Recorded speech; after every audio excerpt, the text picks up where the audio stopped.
আমি যখন ভিডিওটা আপলোড দিচ্ছি তার আগের দিন অর্থাৎ ৪ জুলাই ইউকেতে নির্বাচন ছিল।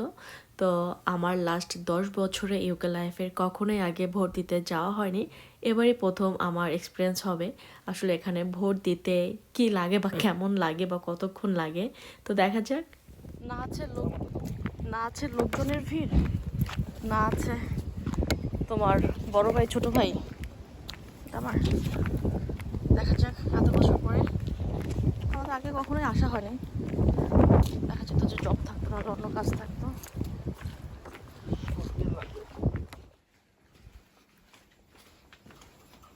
কিন্তু তখন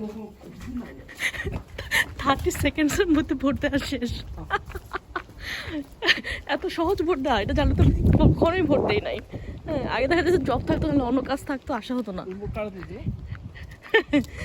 তোমার কি? আমার ভোট আমি দেবো, যাকে খুশি তাকে দেবো, তো বলা যাবে না। এটা তো বলা যাবে না। কেন তোমাকে বলবো কেন আমি কাকে দিছি? হ্যাঁ, বাট ওখানে দুজন মুসলিম ক্যান্ডিডেট ছিল। ওইখানে